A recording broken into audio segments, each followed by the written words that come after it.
আজ ইফতার স্পেশাল মজাদার মুচমুচে ক্রিস্পি আলুর লাচ্চা পকোড়া শেয়ার করছি। আর এই পকোড়াগুলো খেতে খুবই মজার হয়। আর এই পকোড়াগুলো বানাতে মাত্র 10 মিনিট সময় লাগবে। ঘরে থাকা অল্প কিছু উপকরণ দিয়ে খুব সহজেই ইফতারি স্ন্যাক্সগুলো যে কেউ বানাতে পারবেন। পকোড়াগুলো বানানোর জন্য প্রথমেই দুটো বড় আলু খোসা ছাড়িয়ে কেটে নেব। আলুগুলো একটু লম্বা আর সরু সরু করে কেটে নিতে হবে। চেষ্টা করবেন আলুগুলো গ্রেটারে গ্রেট না করে বটি বা ছুরির সাহায্যে এইভাবে কেটে নিতে। তাহলে আলুর পকোড়াগুলো এরকম ক্রিস্পি হবে। আমি দুটো আলু দিয়ে পকোড়া বানাচ্ছি। আপনারা আপনাদের প্রয়োজন মতো কমিয়ে বাড়িয়ে নেবেন। সব আলুগুলো এভাবে কেটে নেওয়ার পর নর্মাল জল দিয়ে আলুগুলো ধুয়ে নিতে হবে। তারপর পরিষ্কার জল দিয়ে আবারও ধুয়ে নিতে হবে। এইভাবে আমি 3-4 বার জল পাল্টে পাল্টে আলুর কুচিগুলো ধুয়ে নিচ্ছি। তারপর আলুর জলটা খুব ভালো করে ঝরিয়ে নিতে হবে।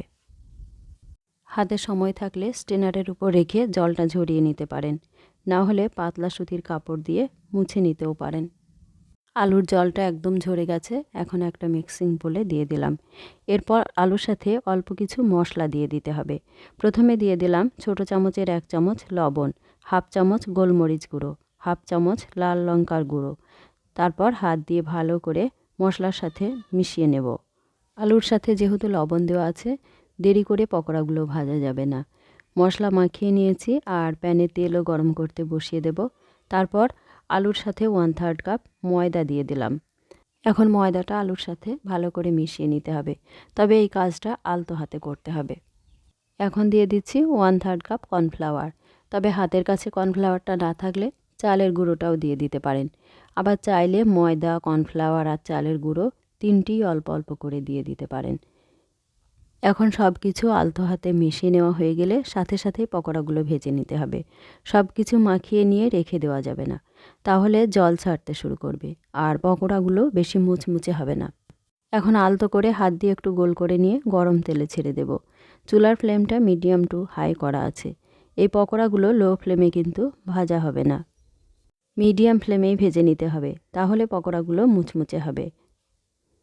পকোড়াগুলো আমি সরষের তেলে ভেজে নিচ্ছি, তবে আপনারা চাইলে সাদা তেলেও ভেজে নিতে পারেন।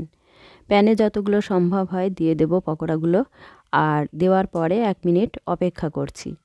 এক পিঠ হয়ে গেলে একটা একটা করে উল্টে দিতে হবে। এই পকোড়াগুলো ভাজতে খুব বেশি সময় লাগে না। এক পিঠ ভেজে নেওয়া হয়ে গেলে অপর পিঠটাও লাল লাল করে ভেজে নিতে হবে। 5 থেকে 7 মিনিট এইভাবে উল্টে পাল্টে ভেজে নিলেই পকোড়াগুলো খুবই ক্রিস্পি হবে।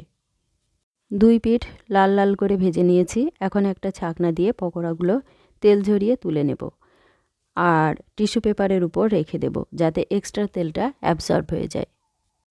একইভাবে সবগুলো পকোড়া ভেজে তুলে নেব। যারা আলুর তৈরি স্ন্যাক্স খেতে পছন্দ করেন, আমার মনে হয় আজকের রেসিপিটা তাদের খুবই পছন্দ হবে। আলু দিয়ে আমরা অনেক রকমভাবে পকোড়া তৈরি করে থাকি, তবে আজকের এই পকোড়াটি তাদের মধ্যে অন্যতম। আলুর এই পকোড়া তৈরি করতে সবচাইতে কম উপকরণ লাগে আর খেতেও কিন্তু দারুণ হয়। দেখেই বুঝতে পারছেন পকোড়াগুলো কতটা ক্রিস্পি হয়েছে। রেসিপিটা ভালো লাগলে চ্যানেলটা সাবস্ক্রাইব করার অনুরোধ রইল। সবাইকে অসংখ্য ধন্যবাদ।